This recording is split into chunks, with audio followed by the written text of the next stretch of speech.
X DGP ने खड़े किए कई सवाल। मुख्तार अंसारी की मौत पर जालौन पहुंचे पूर्व डीजीपी सुरखान सिंह और पूर्व डीजीपी सुरखान सिंह ने मुख्तार अंसारी की मौत को लेकर सवाल खड़े किए हैं।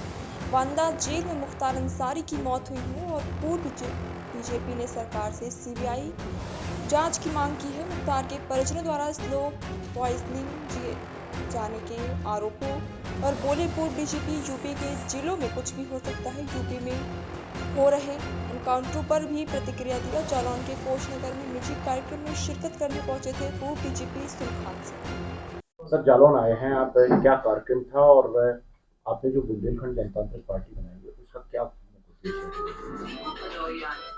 मैं जालौन आया था कोच में मास्टर साहब वल्लभ सिंह सेंगर जी की माँ की 13वीं है आज, तो मैं उसी में आया था। तो विजय सिंह जी के साथ आया था, तो यहाँ आपके घर में भी चाय वगैरह पी है। जहाँ तक बुंदेलखंड लोकतांत्रिक पार्टी का सवाल है, ये पार्टी मैंने सिर्फ एक उद्देश्य से बनाई है कि अलग बुंदेलखंड राज्य का गठन करने के लिए हम जनमत अपने पक्ष में करें और उत्तर प्रदेश और मध्य प्रदेश का जो 7 जिलों का इलाका है, जो बुंदेलखंड कहा जाता है, इसमें विधानसभा और लोकसभा के चुनाव लड़कर हम ये दिखाएं कि कितनी जनता इसके समर्थन में है, ताकि जो पार्टियां बहुमत में हैं संसद में, वो बुंदेलखंड राज्य का गठन करें। सर, लोकसभा चुनाव की घोषणा हो चुकी है, तो क्या इस बार बुंदेलखंड में आप अपनी पार्टी के प्रत्याशियों को मौका देंगे लोकसभा चुनाव लड़ने के लिए? हमारा पूरा प्रयास है। अभी हमारी तैयारी उतनी नहीं हो पाई है, क्योंकि अभी हाल में ही पार्टी शुरू किया था हमने, लेकिन हमारा पूरा प्रयास है कि हम 8 की 8 लोकसभा सीटों पर, 4 मध्य प्रदेश की और 4 उत्तर प्रदेश की लोकसभा सीटों पर चुनाव लड़ें। अच्छा, बीजेपी कहती है कि छोटे छोटे राज्य हम बनाएंगे तो उससे डेवलपमेंट होगा, लेकिन बुंदेलखंड के लिए हम लगातार प्रयास कर रहे हैं। हम बुंदेलखंड एक्सप्रेस भी बनाया, डिफेंस कॉरिडोर भी बना रहे हैं, यहाँ के लोगों को रोजगार की बात कर रहे हैं। जल और बुंदेलखंड में सूखे की बात होती थी तो कह रहे हैं कि हमने हर घर जल नल योजना चलाई है। तो उसको लेकर आपका क्या कहना है कि क्या बुंदेलखंड डेवलप हो रहा है इसमें?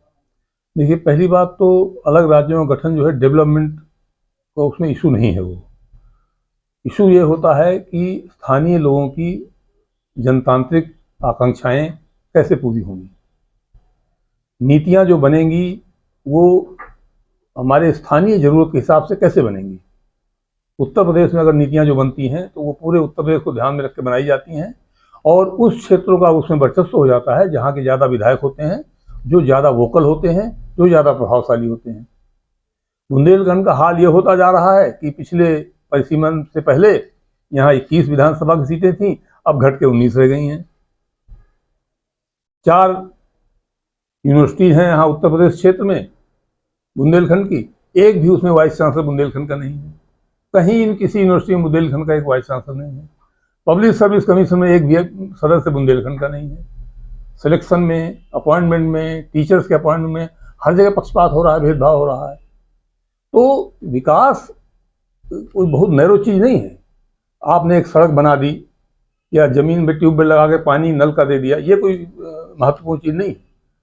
घर में नल लग जाने से या सड़क बन जाने से कोई रोजगार नहीं मिल गया किसी को। और जब तक आय नहीं बढ़ेगी बुंदेलखंड के क्षेत्रों की, संपन्नता नहीं आएगी, तब तक ना शिक्षा बढ़ेगी यहाँ पर और ना यहाँ के लोगों का पलायन रुकेगा। एक भी शहर यहाँ मेट्रोपॉलिटन शहर नहीं है। झांसी जो अंग्रेजों के टाइम में बहुत बड़ा शहर था, वो आज लगभग उसी पोजीशन में पड़ा हुआ है।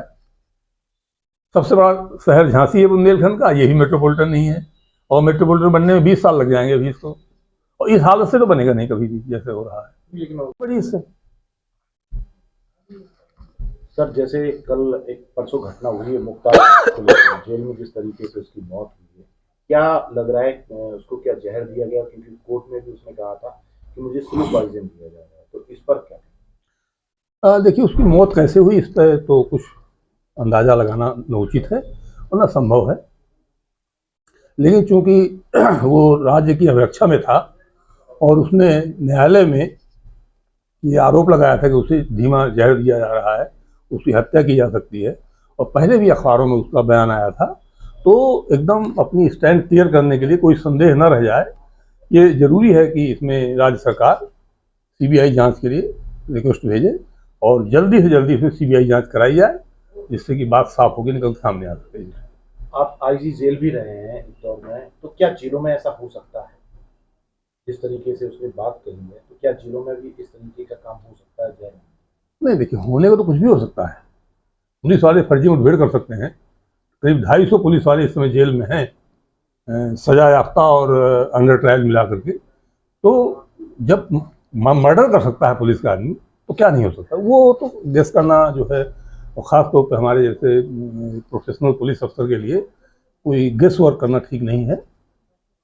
लेकिन चूंकि उसने एक आरोप लगाया और वो घटना हो गई, खाली आरोप लगाते तो कोई बात नहीं थी, बिना आरोप की घटना हो जाती तो भी अलग बात है। अब ये दो चीजें मिल जाने पे संदेह तो उत्पन्न होना ही है, स्वाभाविक संदेह उत्पन्न होता है। कोई कुछ कहे चाहे ना कहे, हर आदमी के दिमाग में संदेह उत्पन्न होता है। मुख्तार के परिजनों का आरोप है कि ब्रजेश सिंह के खिलाफ मुख्तार की गवाही होना था, जिसमें उसको सजा हो जाती, इसलिए मुख्तार की हत्या कराई गई है षड्यंत्र करके। इस पे क्या कहना चाहिए? अब ये मैं नहीं जानता, मेरा कोई इंफॉर्मेशन तो मेरे पास नहीं रहती कोई सरकारी। उनके परिजनों का ऐसा बयान है। वो तो कंजेक्शन लगाएंगे ही, वो तो शक शुबा करेंगे ही वो लोग। जब मुख्तार अंसारी ने आरोप लगा दिया, वो घटना हो गई, वही घटना उसके बाद तो फिर तो देखिए लोग गेसवर्क भी करेंगे।